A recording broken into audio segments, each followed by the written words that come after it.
The rain painted silver streaks across the glass wall of Ethan's office as the city pulsed far below him. It was almost midnight, but the lights of Manhattan refused to rest, like him. He stood near the window, tall and sharp in his black suit, holding a glass of wine he had not tasted. Success surrounded him, yet tonight, something inside him felt hollow. The elevator chimed behind him. He turned, expecting an assistant, but froze. Anna stood there. Her hair was damp from the rain, her coat clutched around her, her eyes trembling, but steady.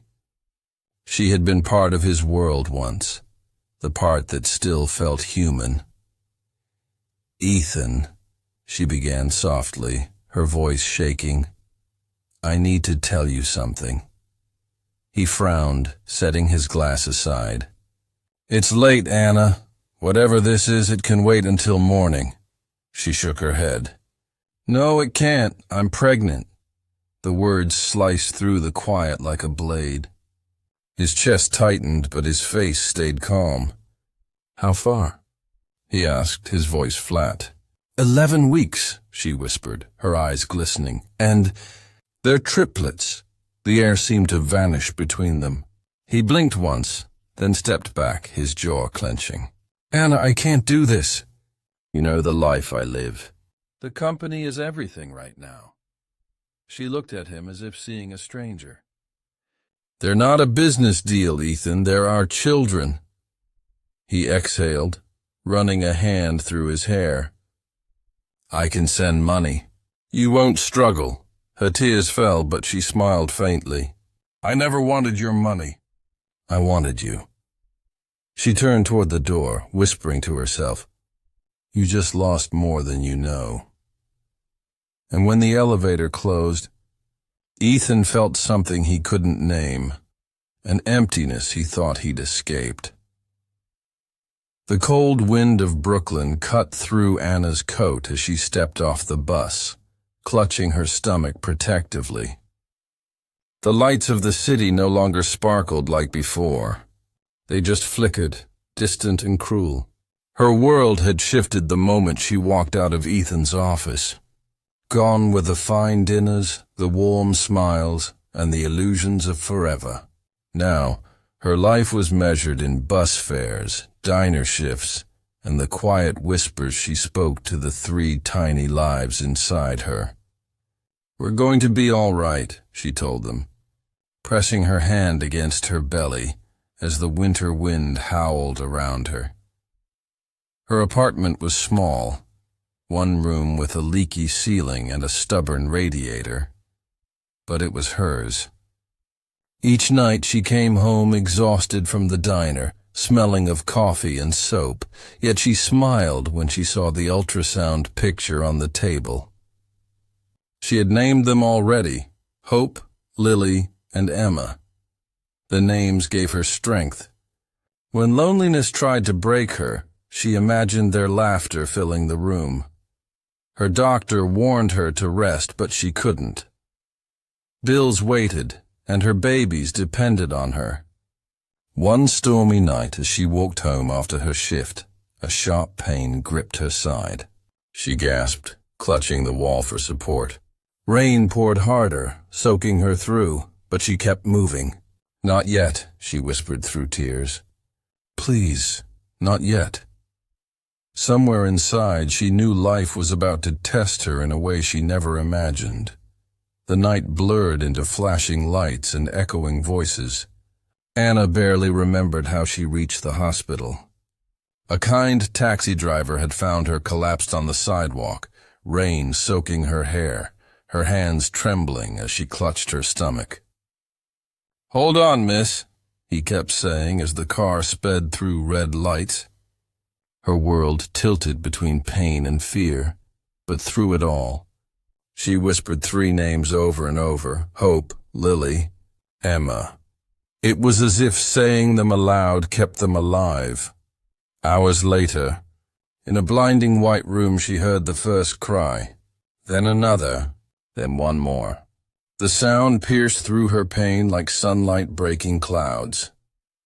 Tears flooded her eyes as a nurse leaned over and smiled softly. "Triplets," she said, "and they're strong." Anna's body was weak, but her heart swelled with pride. She saw them for a brief moment. 3 tiny miracles with faint blonde hair and eyes as blue as ice. They looked like Ethan, yet their innocence made her forget every cruel word he had spoken. Days turned into weeks in the hospital. She watched them through the glass of the NICU, too small to hold, too fragile to touch. But every day she whispered stories to them, stories about courage, kindness, and new beginnings. "You will never need anyone to save you," she told them softly, "because I'll make sure you learn how to stand strong." Outside, the city kept moving, but for Anna, time stood still. Her fight had just begun. 5 years later, New York shined brighter than ever, but Ethan Cole's heart was darker than the skyline he ruled. His name had become a symbol of power, success, and control. Yet behind every interview and camera flash, there lived a silence he could not escape. Some nights, he found himself staring at the city lights, wondering why they no longer looked beautiful. He had everything he once wanted: wealth, fame, respect, but it all felt strangely hollow. He told himself he didn't regret anything, yet his mind often returned to a single rainy night and a woman who had walked away without looking back. That winter, fate decided to cross their paths again. The annual Hope Foundation Gala was the grandest event of the season. Ethan was the guest of honor, praised for his donations and achievements. The hall glittered with gold, music, and laughter. But as he entered, something unusual caught his eye. A woman in a simple blue dress standing quietly near the children's art section. She looked graceful, strong, and hauntingly familiar. 3 little girls surrounded her, their matching curls shining under the chandelier. Ethan froze. Their faces, those bright blue eyes. His glass slipped from his hand, shattering on the floor. The world seemed to spin as realization struck him like thunder. Those children looked exactly like him. Ethan couldn't move. The noise of the gala faded into a distant hum as his eyes locked on the 3 little girls laughing beside Anna.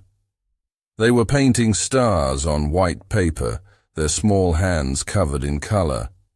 One of them looked up, smiling, and for a brief second Ethan saw himself. The same blue eyes, the same stubborn spark. His heart clenched. He had faced ruthless boardrooms, global crises, and brutal headlines, but nothing had ever made him feel so powerless. He wanted to turn away, yet something stronger held him there. Guilt, awe, and a strange warmth he didn't recognize anymore. Anna noticed him. For a moment, time froze. The woman he had abandoned was now radiant, confident, and calm. She walked toward him, her steps steady, her chin raised. "Mr. Cole," she said politely, as if speaking to a stranger. Her tone was firm, but her eyes carried years of quiet storms. "It's been a long time." Ethan tried to speak, but his throat tightened. "They're yours?" he finally asked, his voice trembling despite himself. Anna smiled sadly. "Ours," she corrected softly. "But they know love without needing your name." The words hit him harder than any accusation. He glanced back at the children, their laughter echoing across the hall. He felt a sudden urge to kneel beside them, to say something, anything. But for the first time in years, the man who had everything realized he had nothing that truly mattered. Ethan found himself standing in the middle of the gala as people moved around him. but it felt like the world had stopped. His heart pounded as he watched Anna gather the girls' coats and gently guide them toward the exit. Something inside him broke, quietly, deeply. He followed her outside into the cold night, the streetlights reflecting off the wet pavement. "Anna!" he called, his voice low but desperate. She stopped but didn't turn. "You made your choice once, Ethan. Please don't make this harder." He took a few steps closer. "I was wrong," he said, his voice shaking. "I thought success would fill the emptiness, but it only made it worse. I see them, and I see what I threw away." Anna turned then, her eyes soft yet guarded. "They don't know who you are," she said gently. "They only know the world through kindness and hard work. I built that for them without your name." He nodded, swallowing hard. "Then let me start by earning it," he said.